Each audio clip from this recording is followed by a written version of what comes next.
Live from Orlando, Florida, you're listening to the Orlando Magic HQ podcast, the voice of Magic fans. Join us every week for a unique fan perspective on all of the latest Magic news and updates. The show starts now. What's up, Magic fans? Welcome back to another episode of the Orlando Magic HQ podcast, brought to you by the Belly of Sports Podcast Network. We're your hosts, Al, myself, Anthony. Today is Friday, September 22nd. In today's episode, we are going to break down the official release of the Orlando Magic Classic Edition jersey to celebrate the 35th anniversary of the Orlando Magic. We're going to also break down some comments that Coach Mose has said on the Hoops Hype podcast in regards to Paolo and Franz. And then there's a player out there that that's being rumored, not necessarily rumored, but is on the move, in Buddy Hield. And should the Orlando Magic target a player like Buddy Hield? But before we get into that, Al, what's going on, man? We're only a couple weeks away from training camp, man. How we feeling? I'm excited, man. I think, what are we, 2 weeks, week and a half away from it? I am excited. I know we started making plans for Media Day, who we're going to be sending and things like that. So it's becoming real now. The fact that we are only a week and a half away, it's surreal to me. I think 3 weeks from today, exactly, I think we're going to be playing our second preseason game already. So it's getting close, man. I'm so excited. Yeah, I am also, man. It's a crazy itch just because, man, there's a lot to be excited about. You really want to see, really what this nucleus of young core that we have, in addition to Anthony Black and Jet Howard. We just recently saw a video of Jet Howard practicing out in Michigan in his old stomping grounds in the campus, and just throwing up crazy shots in his workout and knocking down every single one of it. So it's a lot to be excited for. And we're literally a couple weeks away. So so the Magic did announce finally the reveal of the new court, of the new jersey. We talked a little bit about it last week, but we didn't know exactly what it was going to look like. We had some ideas. The Magic did announce that it's going to be the Blue Stars T-Mac era jerseys, which is awesome. I'm super excited about. I'm actually wearing it right now. The original. Yes, so I don't know, man. Maybe I don't need to buy the new one just because I got the OG and T-Mac's my guy. So I'm excited about that. But first and foremost, man, what was your initial reaction? They announced it. What was the first thing that came through your mind? Dude, it was exciting. I know we talked about it on last week's episode. We expected maybe the white Stars jersey. That was kind of what we were thinking that was going to be. But for it to be the blue one, it was a nice surprise. They are so clean. I mean, they were clean back then. They are still clean now. And they're literally a copy of what they used to be 20 years ago now. So I'm excited, man, to see this young core playing these jerseys. The only downside is they're only going to wear them 10 times. I'm like, come on, man, you can't do that to us. Have this amazing core, amazing jersey, and only wear it 10 times a year. But it is what it is. I'll take it. I'll take 10 times over not wearing it at all. But it's exciting. It's beautiful, man. I cannot wait to see this team on opening night against the Rockets wearing that jersey on the new court, throwback court, I guess. So I'm excited for it. What about you? What were your first initial reactions when you first saw it on Twitter or wherever you saw it? Yeah, so I know that, there's a big portion of people out there that really wanted the old school pinstripes, and I get it, but this is definitely one of my favorite jerseys, so I'm super hyped about it. I love the fact that it does go alongside the court. I think for me personally, it's going to be super nostalgic. And I love it, man. I love that they went with it. I love the modernized look that it has as well. I like that they went with the kind of throwback look of the Nike logo. I think that looks extremely clean. And when it comes to classic uniforms, just in general, man, just across the board, against other teams, and I know that I'm biased, and I know that we're homers, but I don't see any other team from a throwback perspective of it really getting anywhere close to what we're wearing this season, let alone, you know what I mean? So it's cool, but you're right, man. 10 games is definitely not enough. This is one of those things where they're really going to have to, in my opinion, should have been more just to kind of, plaster it out there, because it's something to be proud of. And now I'm even more excited to see what they'll end up coming up with for the City Edition for this season. So that's going to be exciting. So I wonder how and what direction they're going to go to in terms of trying to experiment. Last year the theme was Kingdom on the Rise, and that was the kind of the Kingdom chain link armory look on the jersey from last year, which was pretty neat. I like the direction, but I'm hoping we're able to capitalize on this. So it's going to be exciting with that release for sure. So it's funny, that was crossing my mind right now. I'm like, all right, only 10 times for the classic edition. I'm guessing the City Edition we'll see it 15, 20 times. So again, right. I think that's a reason for it. That's the next thing now we got to wait for. And usually we start hearing about it sometime in October. The actual release date usually in November. So about a month or 2 months away from finding out. But I do hope it's some sort of classic look as well. I do kind of hope that they play tribute to this 35th anniversary and keep it kind of in the same theme. I know it won't be the pinstripe jerseys just because that will be considered a classic edition, not a City edition. I just hope we're done with the orange. I think I've had enough of it. Let's move away. I kind of like what we did last year. It was cool. Yeah, I think we've moved on past that for sure. Yeah. So, but I'm excited. It's going to be another thing to look forward to here as the season gets going.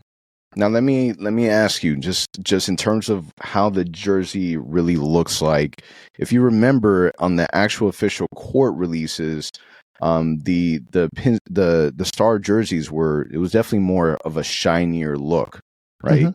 To where if you're watching on YouTube, this is kind of the way that it will look like. Where it's more of not necessarily that saying that it's cotton based, but it doesn't have that shiny glare to it. Do you prefer it that way, or do you wish that it did so have the shiny look, kind of how it was before in the past? I did like the shiny look. I think it made it different. It made it kind of come to life a little more. I gotta see it in person. If it is anything like the last few editions of jerseys they've come out with, like the last few blue jerseys they've come out with, they look nice. So I'm hoping that they keep that going, and that in person it will look nice. I mean, the photos were amazing. The videos that we saw were amazing. So I'm assuming in person they will look even better. But yeah, I agree with you. I think the shiny look would be even better if that is the case. Yeah. Now, when they released the image of, or when they brought Jalen Suggs out wearing the uniform and they did the release on the court, they did so with Nick Anderson, Rashard Lewis, Hedo Turkoglu was there. And then Ryan Anderson also came out with a very limited edition Orlando Magic jacket. I can't remember who the partnership was with, but it looked absolutely ridiculous in the best way possible. Like, the jacket looks awesome in every aspect. Now, the issue with it is that there's a hefty price tag with it. It's $500 for this jacket. Now, let me ask you, because I know you were contemplating. All right. And this is you specifically because if our viewers remember, we're talking about the same individual that bought tickets to go see the Golden State Warriors play in Golden State during the playoffs. So for somebody that I know for a fact could spare the $500 for a jacket, is that something in your budget? Is that something that you would consider buying? So let me clarify there. So I went to Boston to watch Golden State in the finals. You're absolutely right, but that doesn't make that point better. So I'm going to blame an individual actually on the podcast today, and that is our good friend Dylan, who convinced me and said, you know what, man, this is one of 100. Like, I can't believe. Did you really pull the trigger? I did, man. I did. I actually ended up getting it. I think it was last Sunday. They still had some for sale. So I'm like, you know what? I'm doing it. There's reasons behind it. I'm doing some stuff personally that deserve some sort of reward to my own self. I'll tell you guys later on when it's done. So I'm like, you know what? I'm giving myself a gift ahead of time for what I'm about to accomplish in my life. So that was the reason behind it. My wife was cool with it.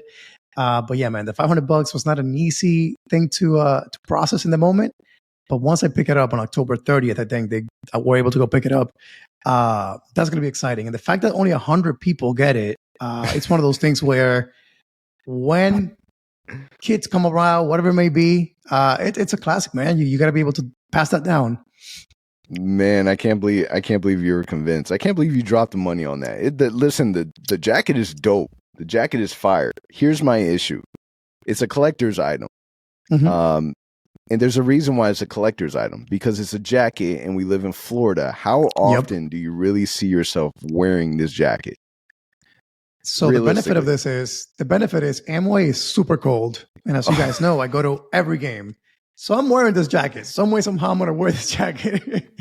It may not be March. It may not be early October, but winter months, I'm wearing this jacket. Man, I'll be honest with you. I'm pleasantly surprised that you really bought the jacket.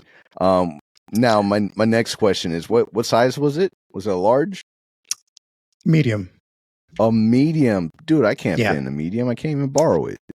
I know. We should have collectively talked about this. This is a terrible strategy. All right, well, nice. So now you and Dylan, you'll be able to match, and it's gonna be one of those things. It's kind of like owning a Jeep, right? When you're driving around, you see another Jeep and you honk at them, give them the nod. Now, when you walk around the Amway Center and you see someone else with the same jacket, you'll be able to make that eye contact and be like, "Man, you're as committed as I am." $500 is not. It's not cheap, man. That's a pretty penny. It's not. And if anyone knows me, like I said, I'm not one to like buy expensive clothing and watches. Like that's just not who I am. But again, this one thing, I'm like, you know what, man? I think down the road, it'll be worth it. Yeah. So for me, I try to convince myself to plunge and buy it. So I sent a text message to my wife.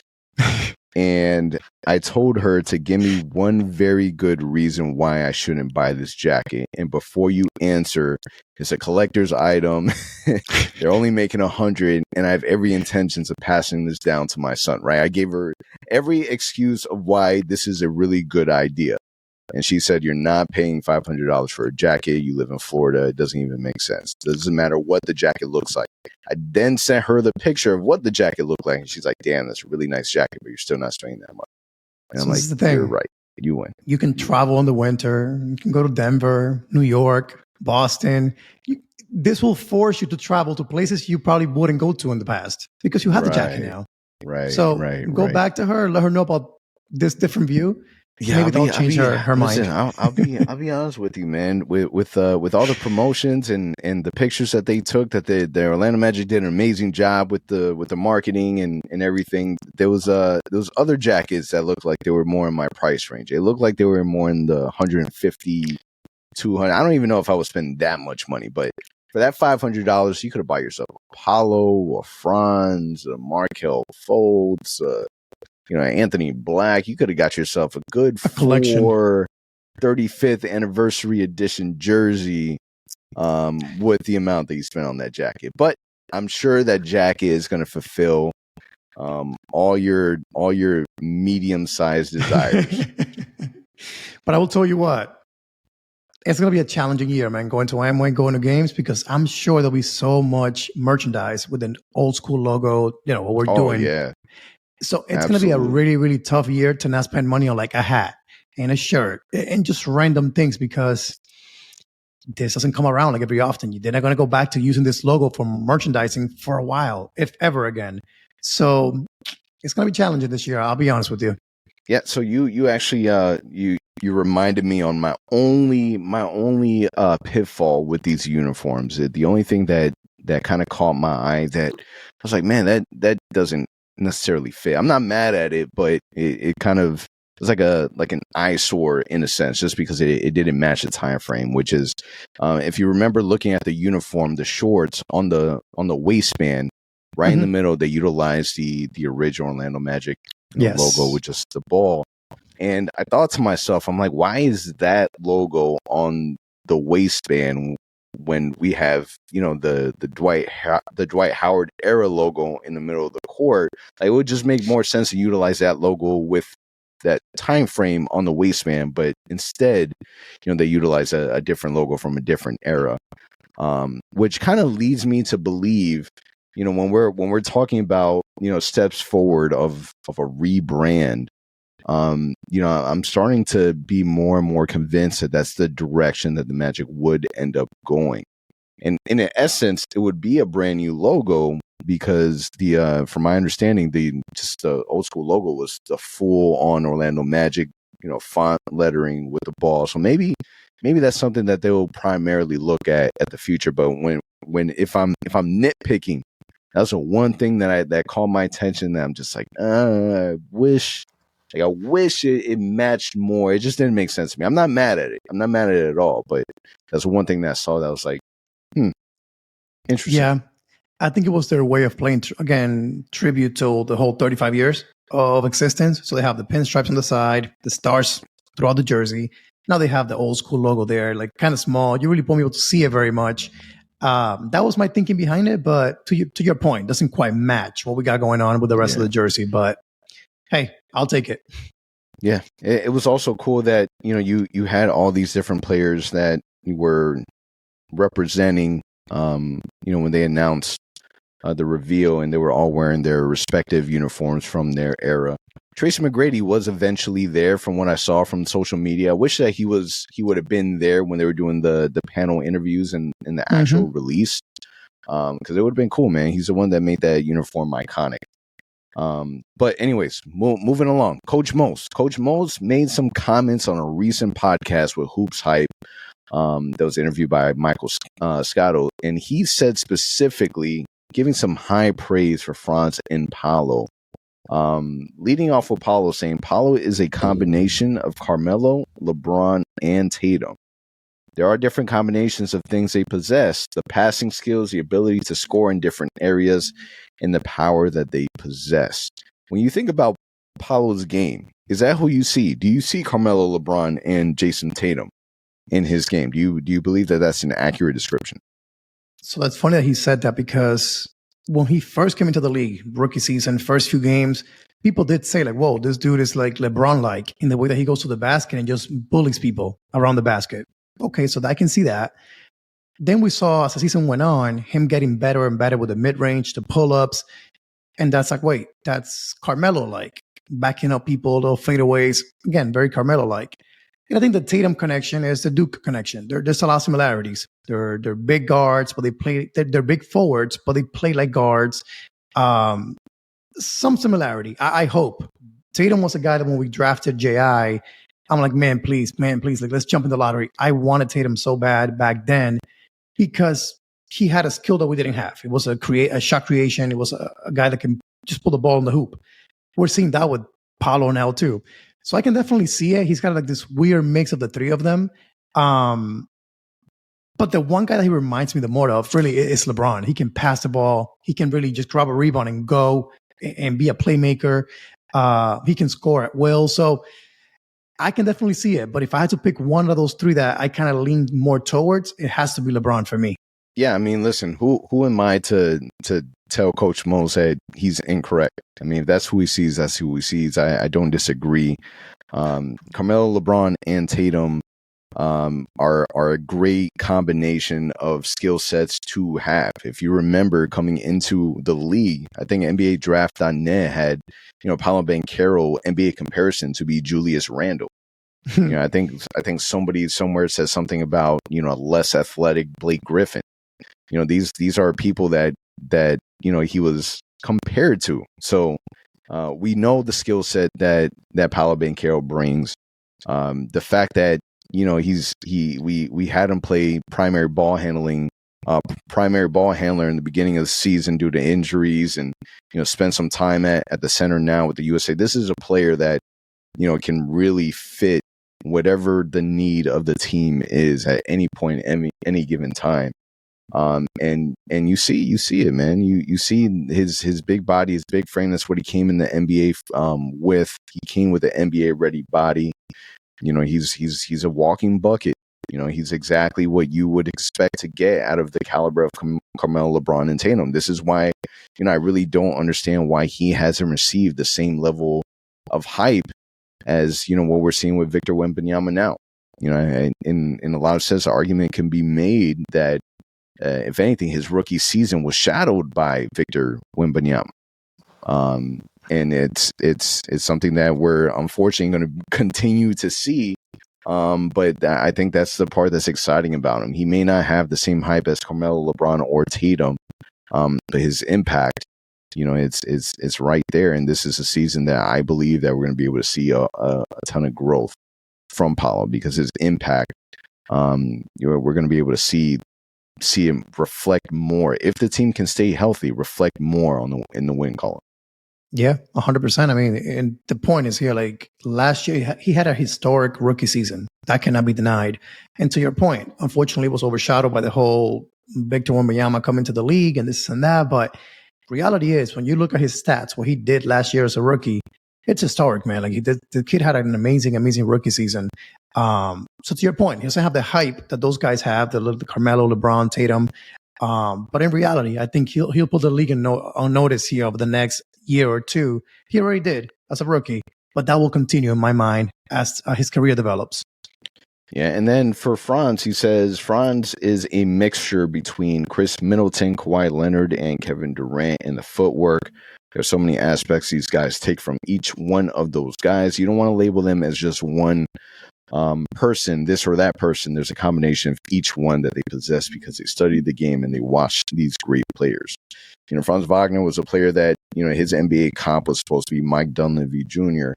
I mean, listen, this is a player that led his international team to a gold medal for the World Cup.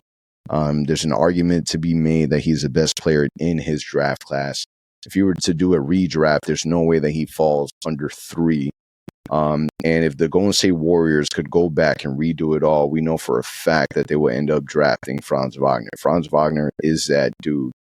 Franz Boogie is a player that, we feel as if we won the number 1 pick back to back because he is not the player that we saw during not training camp, but summer league where everyone was kind of worried, or the player that, when he got drafted, there was a wave of boos at the Amway Center. This is a player that could easily be our best player. He has a chance, the opportunity to be, the face of the franchise. He has that level of swagger to him. One game it could be Paolo, next game it can be Franz. And the awesome thing about it is that, I don't see them as, Batman Robin. I see it as we have 2 Batmans. Yeah, I completely agree with you. I mean, but a guy that he kind of resembles a little bit to me is his fellow countryman, Dirk Nowitzki. I think he's a guy that never really showed too much in the court as far as like, oh my God, look at his athleticism, or look at this. But he did just enough to win games. He did just enough to drop 20 points a night consistently. And I think Franz is getting to that level. So they're not the same player. Of course, Dirk was a very different player than he is. I'm talking about demeanor, the way they carry themselves. It's very alike. Kind of quiet demeanor, but yet they're killers. They seem kind of soft, or they don't jump too high, but yet they seem like, hey, they go out there and they compete. They play through injuries. They don't back down against anyone. That's one thing that I really, really like about Franz, man. That kind of compliment that he is to Paolo, it's kind of unique. He's very different than Paolo is. Paolo's a little more flashy, gets a lot more attention, a lot stronger. So I love what he does on the court. I love that he's been able to, again, go internationally, win a medal for Germany. This kid, to your point, has the chance to be possibly our best player. It doesn't have to be a competition. I'm not saying that who's better, Paolo or Franz. No, I'm just saying down the road, you may look back and say, man, like his career was maybe better than Paolo's, or for sure, it might be better than what we all expected when we drafted him. So we got definitely lucky. Major props to our front office for seeing something in him that no one saw. And hey, hopefully that happens with Jay Howard. Similar reaction this year. We got Jay Howard and we were like, wait, what? And we were all kind of, what did just happen? Grady Dick was there. So let's see. They know something we don't know. It worked out once. If it works out again, hey, we may have struck gold once again. I mean, this is a season, right? This is a season that, the goal is to win games. It's not to, have eyes on the next draft. It's not necessarily, I'm not saying that there's not a focus around development, because obviously there is with still a very, very young team. But the goal, the objective is to win.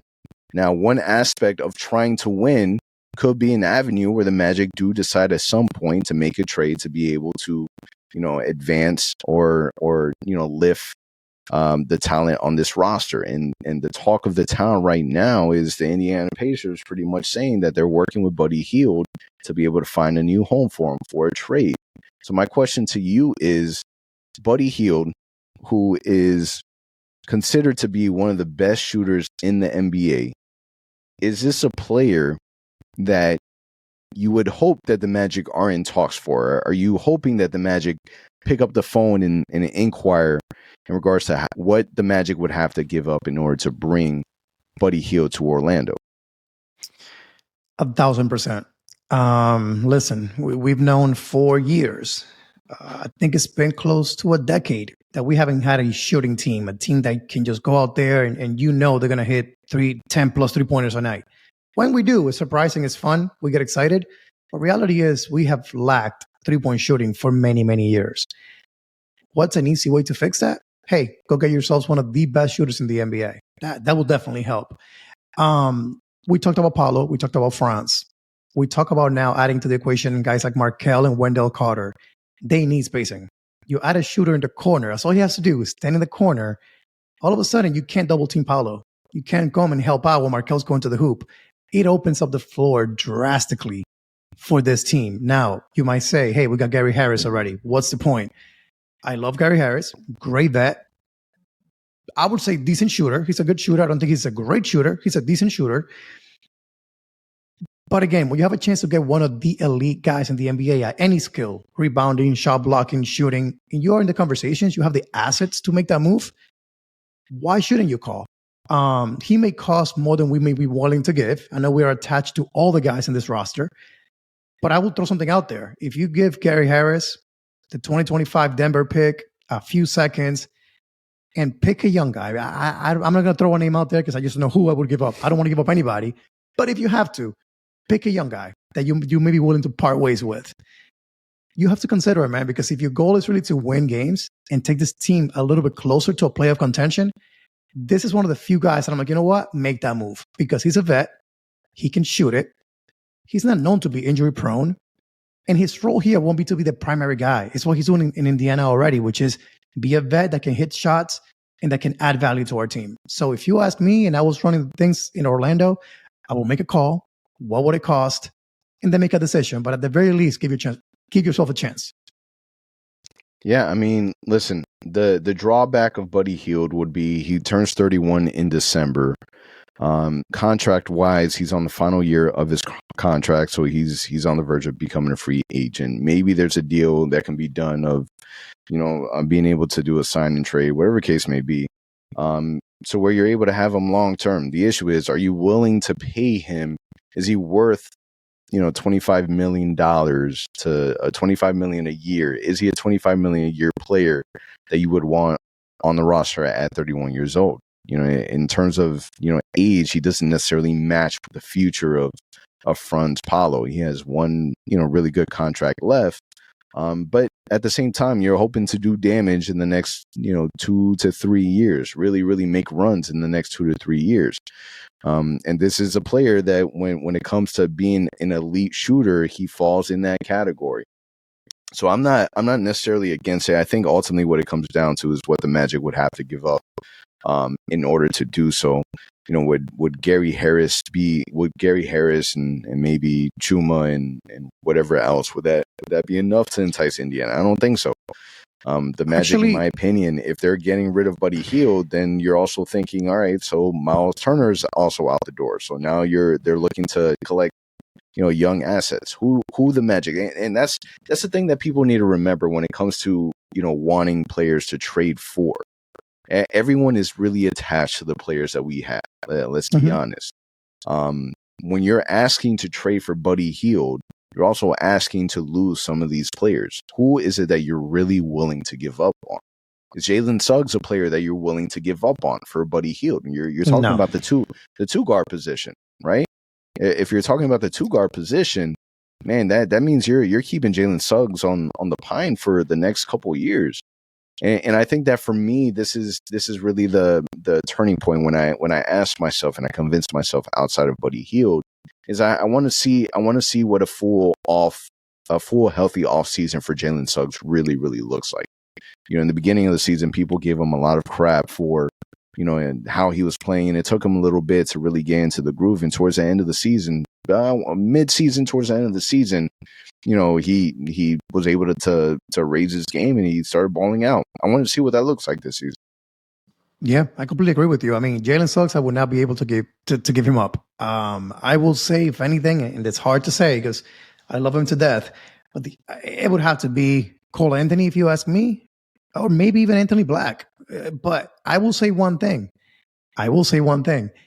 Gary Harris is from Indiana, if I'm not mistaken. So would he be entertaining the idea of going back home? That may be a situation where, hey, maybe that trade can work. I don't know. That may be something. But that's the thing. Is that really what Indiana wants? Again, in my opinion, and here's the flip side of it, right? Is their new head coaching hire, is that what he wants? Mm-hmm. Right? Is that really what he want? A new rookie team? He wanted to compete. He wanted to compete now. He's not trying to try to win with a young team, and that's why he was so against like Miles Turner and losing Miles Turner. He wanted to keep him as long as possible. So I don't know. I don't know if that's something that Rick Carlisle really wants. That's the thing. They got to figure it out. Well, what do they want? I mean, now if they're not going to keep him, they can't be picky then in that situation. That's the bad thing when this stuff comes out and it becomes public. It's now teams can kind of lowball Indiana and say, hey, we're not going to give you a bunch of stuff because he's going to leave no matter what. So what do you want? So where I think Gary Harris might be beneficial is that it's an expiring contract, just like he is. He's a vet, just like he is. We can just throw assets to them and say, hey, we're going to give you Gary Harris plus these picks that you wouldn't have had otherwise. But then again, what can all the teams offer? Does he want to go to Miami, LA, these big teams that are competing? Sure, go do it, but they won't give you a package, I think, in my opinion, better than the Magic. They just don't have the assets to pull it off. So it's going to be interesting to see what happens. I don't think ultimately the Magic make a move. I believe the front office is truly bought into the idea of seeing this team healthy once again, like seeing what we got before making big decisions. So in my mind, it's not going to happen, but it'll be cool to at least see the Magic thrown in the equation. Like we saw a tweet today saying the Magic were in the conversations with Indiana already. If that is the case, I'm happy. That's all I'm asking for. I'm not asking that we pull the trigger. I just want to see Orlando in conversations. Yeah, I don't think that tweet came from a reliable source. But yeah, I will say, just kind of briefly looking at the Indiana Pacers rosters, you got Tyrese Halliburton. They just picked up. They were able to acquire Obi Toppin and Bruce Brown Jr. from the Nuggets. They still have obviously Miles Turner on their roster. They have Benedict Mathurin, who balled out last year. So I don't see them blowing it up, in that capacity. You have Bruce Brown Jr. that he's 27 years old. Tyrese is about 23. Obi Toppin is still pretty young. So I'm interested to see the direction that they go to. There was talks on the other teams being LA. It was the Lakers and I think Milwaukee Bucks, and there was one other team. And I think that Milwaukee, in my opinion, that would be a great spot for them. But from a Magic perspective, the hope and the expectation is the Magic should be active. They should be making calls at the very least. It's we would want to hear them working just to see, even if it doesn't come to fruition. You want them to be able to at least be a part of the mix and find out.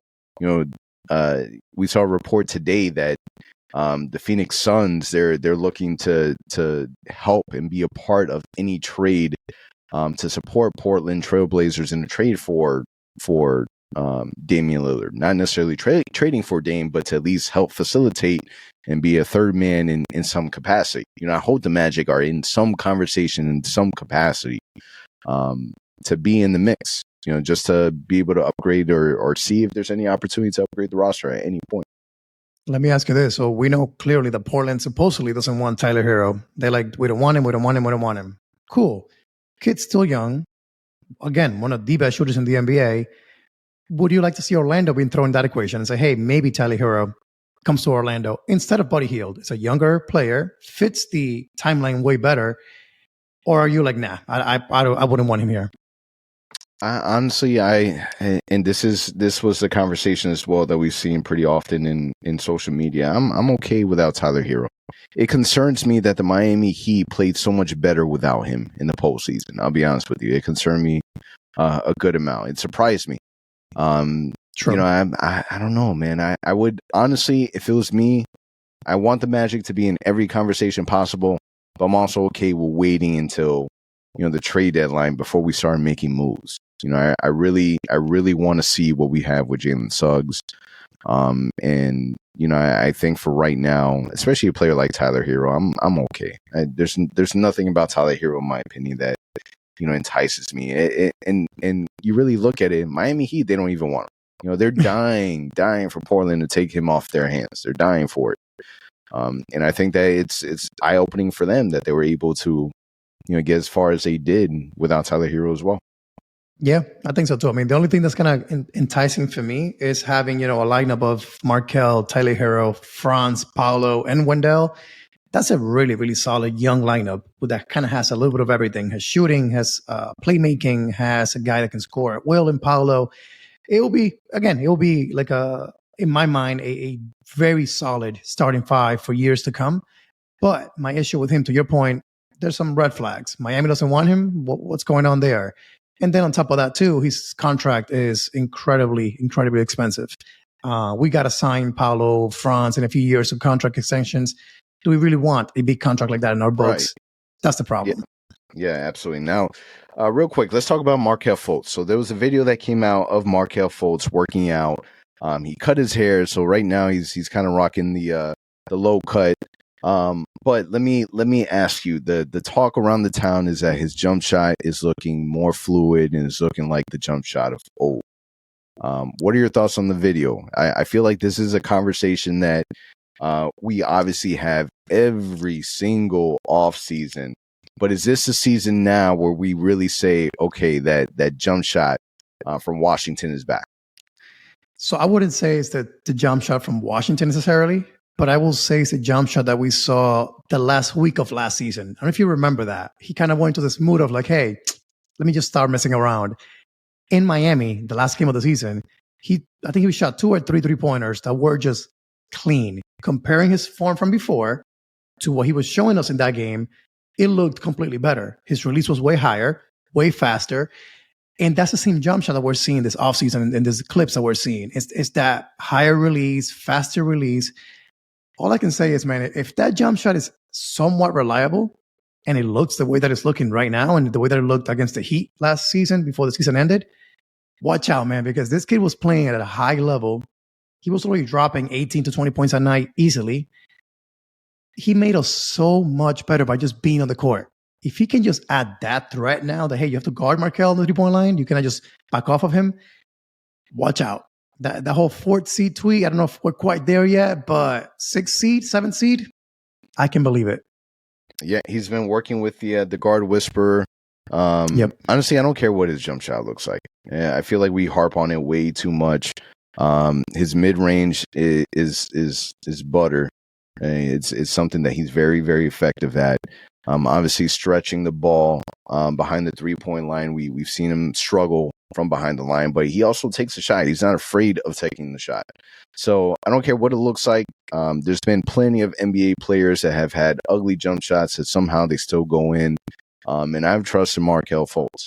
If I'm being 100% honest with you, he's our point guard. Obviously, we want him to stretch the floor, but you know he's able to find impacts in other ways, which is getting other people involved, which is penetration, is him being very slithery, and whatever it is, I'm willing to accept and live with. Markelle Fultz is my point guard, and I'm riding with him, and I think that, you know, regardless of what that jump shot looks like, I think that it is welcoming and it is a, you know, something to be hyped about going into the season. But this is a conversation that we have every single offseason. Oh man, the release of the Markelle Fultz off-season workout video. It's like a off-season tradition at this point. There's a high likelihood that when we get into the season, the jump shot's going to look completely different. It's just the way that it is. If it does look different, awesome. If it doesn't, you know, it is what it is. Markelle is still going to be Markelle, and him being healthy is such a massive indication of where this team will end up going, because without him, we've seen what this team is. And the Magic are obviously a million times better with him leading the roster. Yeah, it just hit me right now. So as I heard you talking, man, this is actually the first training camp that I can remember. And again, we're only a week away, week and a half. Hopefully we don't jinx this. That we're heading into camp with like a healthy Markelle, a healthy JI. When was the last time we had a healthy JI heading into training camp? My goodness. That just gets me excited, man, because this team looked so good at times when like JI was playing, Markelle was playing. To see this team actually spend the whole offseason training and getting ready for the season and actually be healthy and older, more mature now, it's going to be a fun season. That's for sure. Yeah, I think the only real injury concern that we've seen is maybe Franz Wagner with his ankle that we know that isn't too serious because he was able to play with it in the final cup game. So, man, a lot to be excited for. Yeah, you're absolutely right. We're going into the offseason, knock on wood, healthy, as long as there's no hiccups during the offseason. We're just a couple weeks away. Media Day is on October 2nd, followed by training camp from October 3rd to October 7th. And then preseason will start on October 10th to the 20th. And then we're right back into the grind. So definitely so much to look forward to. Anthony Black continues to release some off-season footage. So definitely take a look at that if you're itching for Magic content. And then for us, man, that's a wrap, man. Until the following week. Catch you guys. Thank you for listening, and we'll see you. For all the latest Magic news and updates, visit OrlandoMagicHQ.com and follow us on Instagram at Orlando Magic HQ and on Twitter at OMagicHQ.